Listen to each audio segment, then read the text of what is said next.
CAG నివేదిక రాష్ట్ర ప్రభుత్వ ఆర్థిక నిర్వహణపై తీవ్ర హెచ్చరికలని మాజీ రాజ్యసభ సభ్యుడు డాక్టర్ నర్రెడ్డి తులసిరెడ్డి అన్నారు.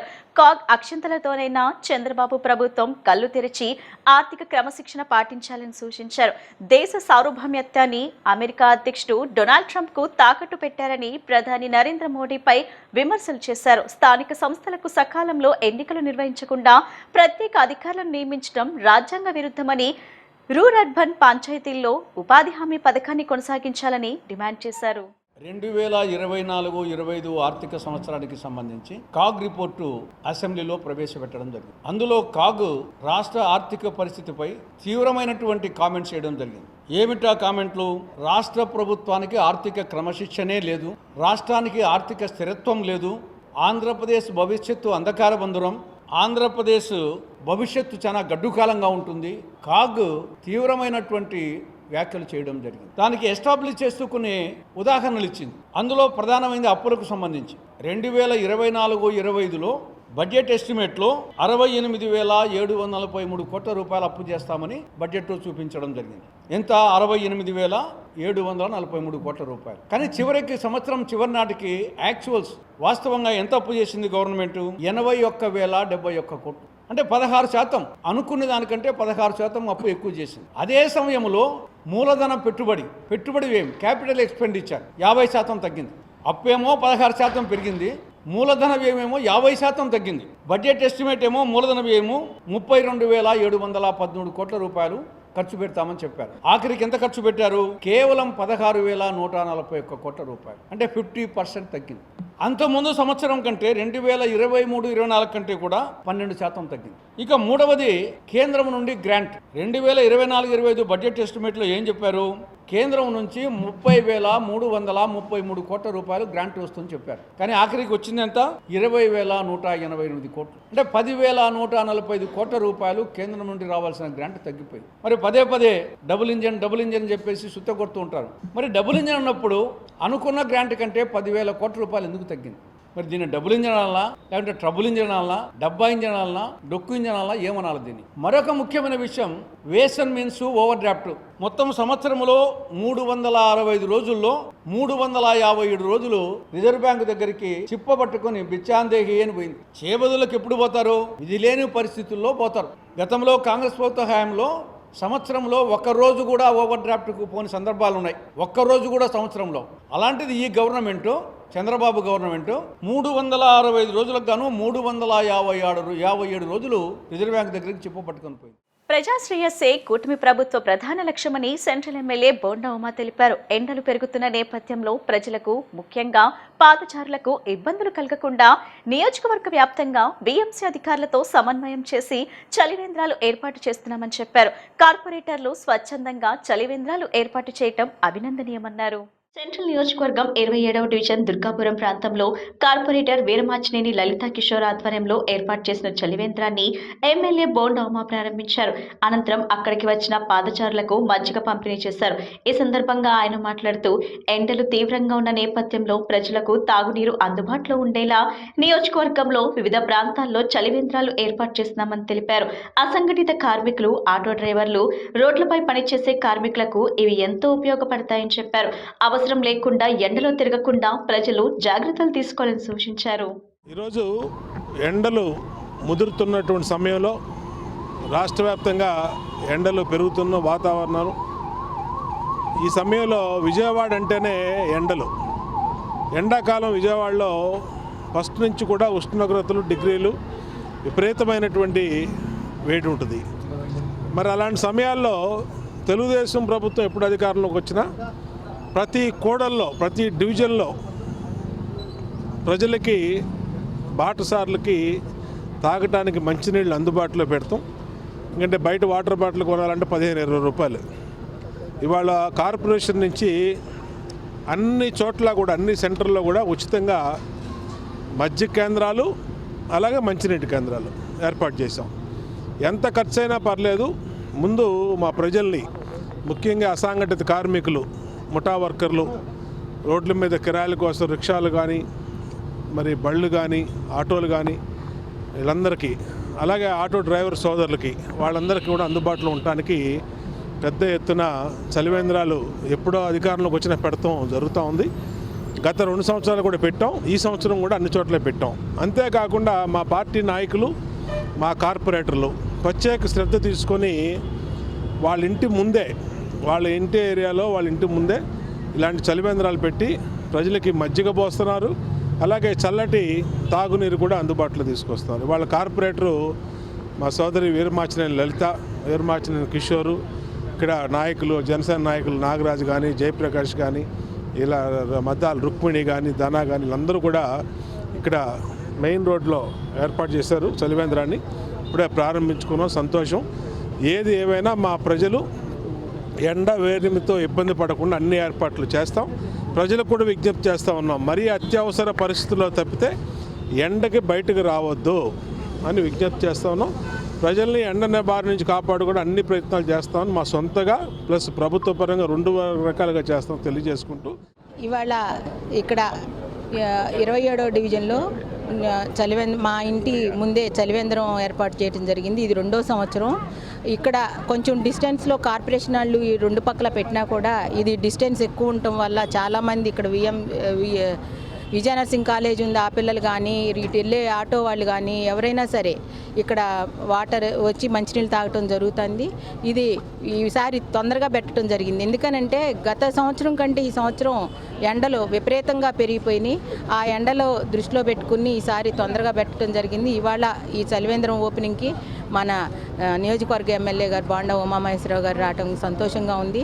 ఆయన ప్రజలకు ఇప్పటికే అన్ని డివిజన్లో కూడా చలివేంద్రాలు ఏర్పాటు చేయడం జరిగింది. ఈ ఓపెనింగ్లు ప్రతి ఒక్కళ్ళు మాకు చెప్పలేదు అనుకునే కంటే మనం సొంతంగా ఎందుకు పెట్టకూడదు అనేది ఆలోచించి గవర్నమెంట్ పెడితేనే మన ఓపెనింగ్లకు పిలవాలా అనే ఆలోచన ప్రతి ఒక్కరికి రావాలి. డిస్టెన్స్ ఎక్కువ ఉండ చాట ప్రతి డివిజన్లో కూడా ఇట్లా చలివేంద్రాలు ఓపెన్ చేయాలని చెప్పని నేను మనస్ఫూర్తిగా కోరుకుంటూ సెలవు. విద్యాధరపురం హిందూ శ్మశాన వాటికను అభివృద్ధి చేయాలని, శ్మశాన వాటికలో మృతదేహాలను దహనం చేసే గ్రిల్స్ కింద భాగం పాడైపోవడంతో తరచూ ఇబ్బందులు వస్తున్నాయని సిపిఐ నగర కార్యదర్శి కోటేశ్వరరావు ఆవేదన వ్యక్తం చేశారు. ఆఖరి మజిలీ లేకపోవడంతో మృతదేహాలను నేలపై పెట్టవలసి వస్తుంది. అందువలన ఆఖరి మజిలీ నిర్మాణం చేయాలని కోరారు. నగరపాలక సంస్థ కమిషనర్ సంబంధిత అధికారులు స్పందించి వెంటనే చర్యలు తీసుకోవాలని డిమాండ్ చేశారు. శ్మశాన వాటిక ప్రాంతంలో ఉన్నాం. ముఖ్యంగా పాత బస్తీ వాసులందరికీ కూడా ఈ శ్మశాన వాటిక ఎంతో ఉపయోగకరంగా ఉంటుంది. చాలా సంవత్సరాలుగా ఈ ప్రాంతంలో ఇది ప్రజానికానికి అందరికి కూడా అందుబాటులో ఉంది. ఈరోజు ఇక్కడ పరిశీలన చేయడానికి రావటం, కొన్ని అరాకొర సౌకర్యాలతోటి నడుస్తున్నటువంటి హిందూ శ్మశాన వాటికని మరింత అభివృద్ధి చేయవలసినటువంటి అవసరం ఉందని చెప్పి నగరపాలక సంస్థ కమిషనర్ గారికి ఈ సందర్భంగా సిపిఐగా విజ్ఞప్తి చేస్తా ఉన్నాం. ఎక్కడైతే దహనం చేసేటటువంటిది ఉందో, ఖననం చేసేటటువంటి దీంట్లో మనం కట్టెల మీద కాల్చే శవాలను కాల్చుకునేటటువంటి దాంట్లో కింద భాగంలో ఉన్నటువంటి బీడంతా కూడా దెబ్బతిని మరి ఆ కాలేటటువంటి శవం కాలేటటువంటి సందర్భాల్లో కొన్ని ముక్కలుగా కింద పడేటటువంటి పరిస్థితి ఉంది. ఆ ముక్కలుగా పడేటటువంటి వాటిని చేటతోటి తీసి మరలా పైకి వేసేటటువంటి పరిస్థితి ఇక్కడ ఉన్నది. కాబట్టి దాన్ని కింద భాగంలో దెబ్బతిన్నటువంటి బీడి మొత్తాన్ని తీసివేసి ఆ బీడిని పునర్నిర్మించాల్సినటువంటి అవసరం ఉందనేటటువంటిది ఈ సందర్భంగా కమిషనర్ గారికి, నగరపాలక సంస్థ అధికారులకి విజ్ఞప్తి చేస్తా ఉన్నాం. అంతేకాకుండా ఆఖరి మజిలీ అనేటటువంటిది సాధారణంగా ప్రతి శ్మశాన వాటికలో ఒక శవం దహనం అవుతున్నటువంటి సందర్భంలో ఇంకో శవాన్ని అక్కడ ఆఖరి మజిలీలో పెట్టుకునేటటువంటి సాంప్రదాయం ఉన్నది. కానీ ఆఖరి మజిలీ పెట్టుకునేటటువంటి ప్లేస్ లేకపోవడం వల్ల కింద శవాల్ని నేల మీదే పెట్టేటటువంటి పరిస్థితి ఉన్నందున ఆఖరి మజిలీ ఆ ప్రాంతంలో నిర్మాణం చేయవలసినటువంటి అవసరం ఉంది. అలాగే పిండ ప్రదానాలు చేసేటటువంటి దానికి ఇక్కడ ఒక చిన్న దిమ్మ లాంటిది కట్టి, ఒక స్తంభం లాంటిది కడితే దాని మీద పిండ ప్రదానాలు చేసుకునేటటువంటి 3 రోజుల తర్వాత వచ్చి చేసుకునేటటువంటి వారసులు వాటి మీద పెడితే అది బాగుంటుంది. కాబట్టి ఆ దిమ్మని ఒకటి నిర్మాణం చేయవలసినటువంటి అవసరం ఉంది. ముఖ్యంగా చుట్టుప్రక్కల ప్రాంతాలు చూసినట్లయితే ఇప్పుడు వచ్చేటప్పుడు ఒక పెద్ద పాము మాకు స్వాగతం పలికింది.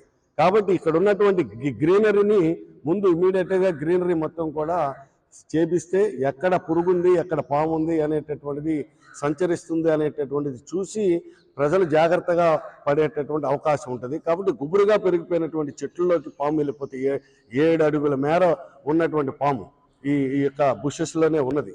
కాబట్టి ఇమీడియట్గా వీటి అభివృద్ధి పైన కమిషనర్ గారు, నగరపాలక సంస్థ అధికారులు స్పందించాలని చెప్పి సిపిఐగా డిమాండ్ చేస్తారు. దేశంలో ప్రసిద్ధి చెందిన ప్రైవేట్ ట్రావెల్ సంస్థ ఇంటర్సిటీ స్మార్ట్ బస్ విజయవాడ నుండి బెంగళూరుకు సర్వీసులు ప్రారంభించింది. అత్యాధునిక వసతులతో రూపొందించిన ఈ బస్సులో ఎయిర్ ప్యూరిఫైడ్ టెక్నాలజీతో పాటు శుభ్రమైన వాష్రూమ్ అందుబాటులో ఉందని కంపెనీ సీఈఓ మనీష్, సంస్థ ప్రతినిధి దినేష్ వెల్లడించారు. ఇంటర్సిటీ స్మార్ట్ బస్ అనేది భారతదేశంలోని ప్రముఖ ఇంటర్సిటీ బస్ ప్రయాణ బ్రాండ్. ఇది ప్రయాణికులకు సురక్షితమైన, సౌకర్యవంతమైన మరియు సాంకేతికతతో కూడిన ప్రయాణ అనుభవాన్ని అందించడానికి రూపొందించబడింది. భారతదేశంలోనే మొదటిసారిగా గాలిని శుద్ధి చేసే ఎయిర్ ప్యూరిఫైడ్ సాంకేతికత కలిగిన బస్సులను ఇంటర్సిటీ స్మార్ట్ బస్ నడుపుతుంది.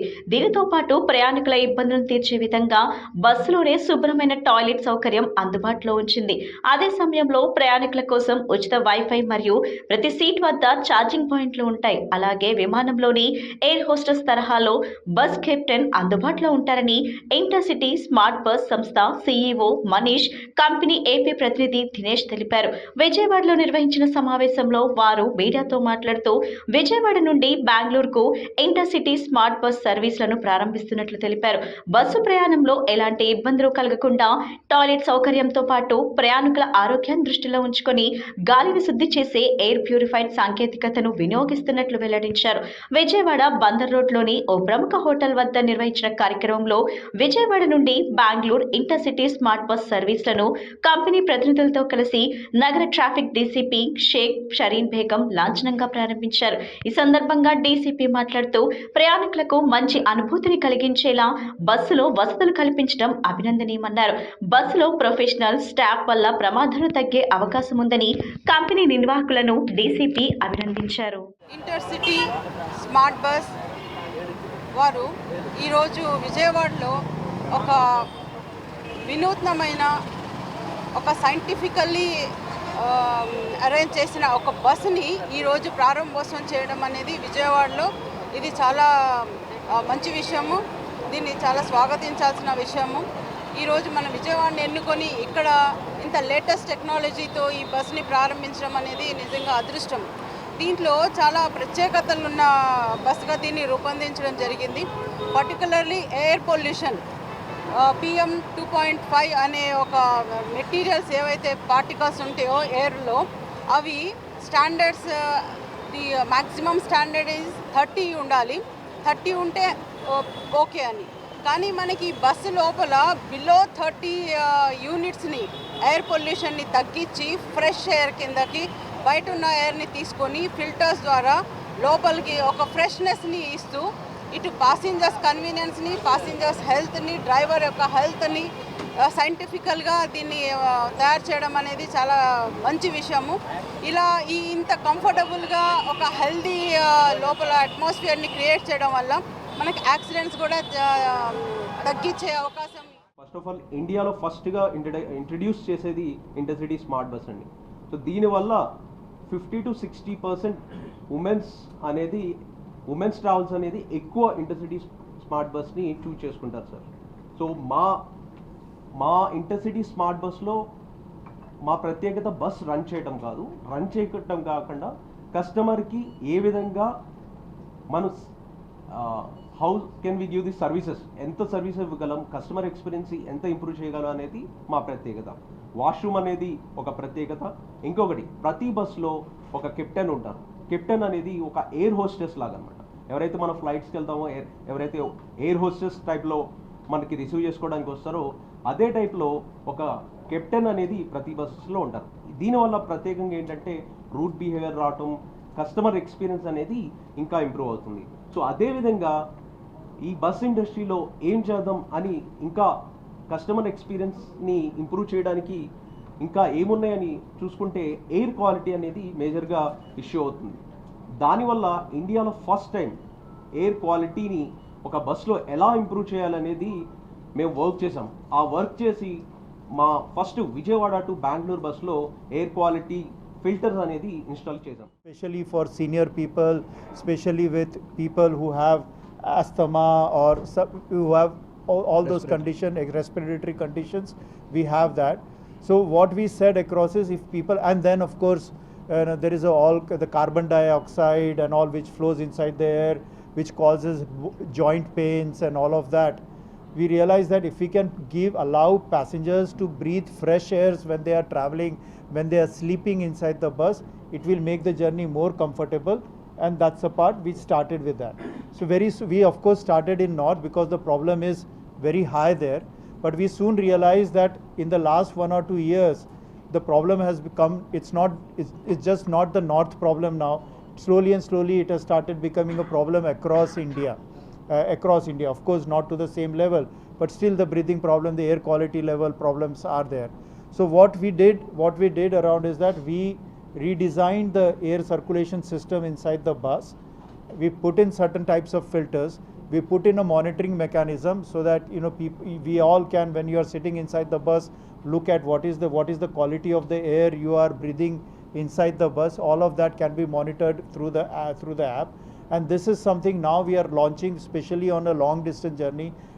As Sheikh mentioned that, for example, between Vijayawada and Bangalore, which is about 600-700 kilometers journey, can people breathe good air when they are sitting across it?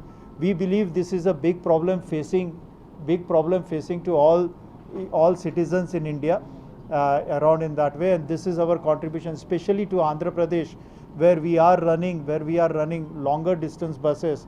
We want to introduce a lot of buses around as we kind of go forward with the good air, so that you breathe good air inside the bus.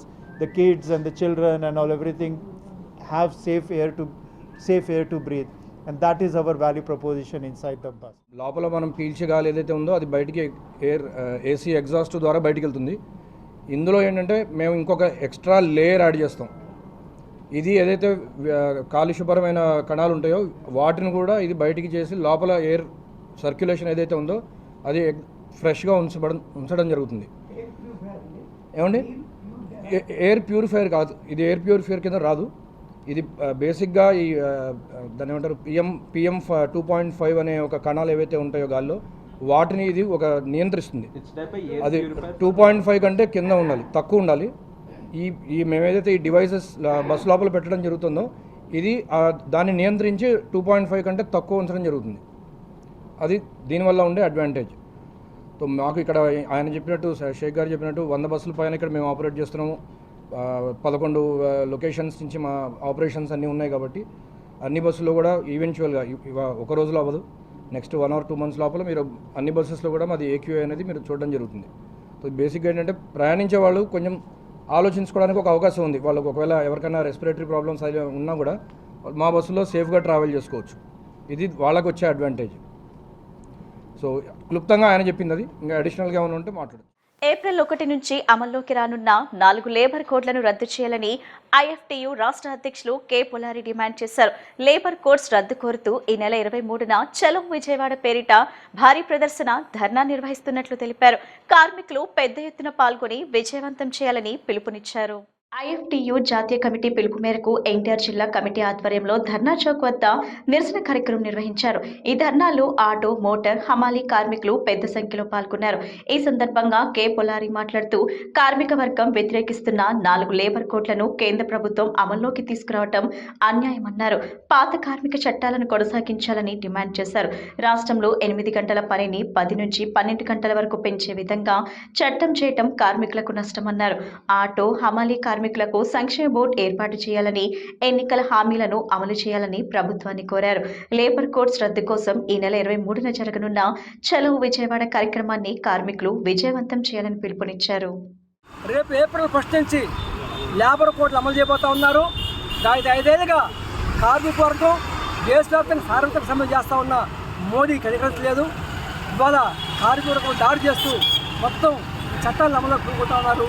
దీన్ని వ్యతిరేకిస్తూ ఉన్నాం. IFTU జాతీయ committee ఈ April 1 నుంచి labour కోడ్లు అమలు చేయాలనే రకంగా డిమాండ్ చేస్తూ దేశవ్యాప్తంగా భాగంగా ఈరోజు కార్యక్రమం చేస్తూ ఉన్నాం. రేపు 23 కూడా చలో విజయవాడ కార్యక్రమం నిర్వహిస్తూ ఉన్నాం. ఏదేమైనా ఈ లేబర్ కోడ్లు వ్యతిరేకిస్తా చంద్రబాబు ప్రభుత్వం తన స్వప్రయాణాల కోసం కేంద్రంలో పదవి కోసం ఇవాళ కార్మిక వర్గం దాడి చేస్తూ ఉంది. లేబర్ కోడ్లని ఒక రకంగా అమలు చేయడానికి ముందుకెళ్తా ఉంది. అదే రకంగా లేబర్ కోడ్లు అమలులో రాకముందే 10 గంటలు పనిచేస్తూ అసెంబ్లీలో తీర్మానం చేసి చట్టం చేశారు. ఈ రకంగా కార్మిక వర్గం దాడి చేస్తూ రాష్ట్ర సంపద మాత్రం దోచిపడతా ఉన్నారు. ఆటో కార్మికులకి హామీ అమలు చేయడానికి మనకు అవకాశం లేదు. అదే రకంగా అమాలయ కార్మికులకి కార్మిక వర్గకి హామీలు అమలు చేయరు, మహిళలకి హామీలు అమలు చేయరు, నిరుద్యోగులకి హామీలు అమలు చేయరు. హామీని అమలు చేయడానికి డబ్బులు లేవే రకం మాట్లాడుతున్నారు. కానీ వేల కోట్ల రూపాయలు వాళ్ళ పరిశ్రమలు దారాదత్తం చేస్తూ ఉన్నారు, రాజీ చేస్తూ ఉన్నారు. చివరికి ముఖ్యమంత్రి తన సొంత హెరిటేజ్కి వాళ్ళ 200 కోట్ల రూపాయలు రాయితీ పొందుతూ ఉన్నారు. ఈ రకంగా దేశ సంపద దోసుకుంటూ ఉన్నారు. ఈ దోపిడిని వ్యతిరేకిస్తూ ఉన్నాం. ఇవాళ చంద్రబాబు ప్రభుత్వం కార్మిక చట్టాలను అమలు చేయాలనే రకంగా, కనీస వేతనం పెట్టాలనే రకంగా కోరుతా ఉన్నాం. అదే రకంగా లేబర్ కోడ్ని వ్యతిరేకిస్తూ అసెంబ్లీలో తీర్మానం చేయాల్సిన సందర్భంగా ఈ సందర్భంగా డిమాండ్ చేస్తాం. ప్రముఖ స్వతంత్ర సమరయోధులు పశ్చిమ నియోజకవర్గ శాసనసభ్యులు పోతిన చిన్న సేవలు మరువలేమని శ్రీ నగరాల సంఘం వ్యవస్థాపక అధ్యక్షులు ఎన్వి రావు తెలిపారు. నగరాల సంక్షేమం కోసం, పశ్చిమ నియోజకవర్గం ప్రజలు అభివృద్ధి కోసం, కార్మికుల శ్రేయస్సు కోసం ఎంతో శ్రమించిన పోతిన చిన్న కాంస్య విగ్రహాన్ని ఏర్పాటు చేసుకోవటం ఎంతో ఆనందంగా ఉందని పేర్కొన్నారు.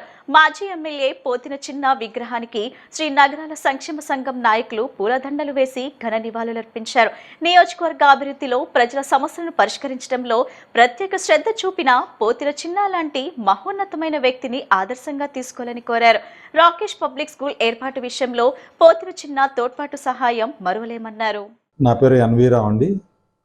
శ్రీనగరాల సంఘం ఆంధ్రప్రదేశ్ వ్యవస్థాపక అధ్యక్షుడిని, బీసీ ఇంటర్నేషనల్ వెల్ఫేర్ అసోసియేషన్ అధ్యక్షుడిని. ఈరోజు చాలా సుదినం. పోతిన చిన్న గారు మాజీ ఎమ్మెల్యే, స్వతంత్ర సమరయోధులు, వారి యొక్క విగ్రహాన్ని ఆంధ్రప్రదేశ్ నగరాల సంఘం వారు ఆవిష్కరణ ఏర్పాటు చేయడం చాలా సంతోషదాయకం. పోతిన చిన్న గారు లాంటి వ్యక్తిని మనం ఇక చూడబోము. ఆయన చేసినటువంటి సేవలు చాలా అమోఘమైనటువంటివి. వారు ఎవరైనా సరే వారి కోసం పనికి వెళ్తే రిక్షా ఒకటి మాట్లాడుకొని రిక్షాలో కూర్చోబెట్టుకొని తీసుకెళ్ళి కలెక్టర్ ఆఫీస్ కానీ మున్సిపల్ ఆఫీస్ కానీ తీసుకెళ్ళి పనులు చేసేటటువంటి వ్యక్తి. ఆ వచ్చిన వ్యక్తి ఏ కులము, ఏ పార్టీ, ఏ ప్రాంతము, ఏ మతము, ఎటువంటి సంబంధం లేకుండా అతను నన్ను వచ్చి పని అడిగాడు, ఆ పని చేయాలనే సంకల్పం ఒకటే ఆయన యొక్క మనసులో ఉండేటువంటి గొప్ప వ్యక్తి ఆయన. అట్లాంటి మహానుభావుని మనం మరెప్పుడు చూడలేము. వారు నాకు చాలా అనుబంధం ఉంది. సిండికేట్ బ్యాంక్ కాలనీలో ఈ రాకేష్ పబ్లిక్ స్కూల్ స్థలం తీసుకునేటప్పుడు అది కోర్టులో ఉండడం వలన రిజిస్ట్రేషన్లు కూడా అవ్వట్లేదు. ఆ రోజు బయటపాటి గోపాలరావు గారు, ప్రతిశేషులు బయటపాటి గోపాలరావు గారు, అలాగే పోతిన చిన్న గారు, కొరగని శేఖరబాబు గారు ముగ్గురు కలిసి కూర్చొని ఏం చేద్దామని డిస్కస్ చేసి ఒక పోతిన సాయి ప్రసాద్ లాయర్ గారి దగ్గర తీసుకెళ్తే కొనుక్కుంటే మీకు ఎటువంటి రైట్స్ ఉండవు అని చెప్పినప్పటికీ కూడా వారు నా వెనకాల ధైర్యంగా ఉండి తర్వాత అవుతాయిలే రిజిస్ట్రేషన్లు, ముందు నువ్వు స్వాధీన అగ్రిమెంట్ రాయించుకొని కొనుక్కో, దాంట్లో స్కూల్ కట్టుకో, మేము అండగా ఉంటామని చెప్పేసి నాకు ధైర్యం చెప్పి ఇక్కడ నాతో స్థలం కొనిపించారు. వారికి దానికి నేను సర్వదా కృతజ్ఞుడిని. తర్వాత ఒక 5 సంవత్సరాల తర్వాత రిజిస్ట్రేషన్స్ అవి అయినాయి, అప్పుడు చేయించుకోవడం జరిగింది. అలాగే ఆనాటి మేయరు జంజాల శంకర్ గారి దగ్గర తీసుకెళ్ళి మా అవార్డ్ స్కూల్ నడుపుకుంటున్నాడు, అతనికి 1000 గజాల స్థలం ఇవ్వమని చెప్పేసి, అప్పటికి ఇంకా స్విమ్మింగ్ పూల్ అది కన్స్ట్రక్షన్ చేయలే, దాంట్లో కూడా అడగడం జరిగింది. అయితే ప్రభుత్వం దగ్గర కాలయాపన వద్దులే అని చెప్పి నేనే సొంతగా కొనుక్కొని బ్యాంక్ హాల్లో ఏర్పాటు చేసుకోవడం జరిగింది.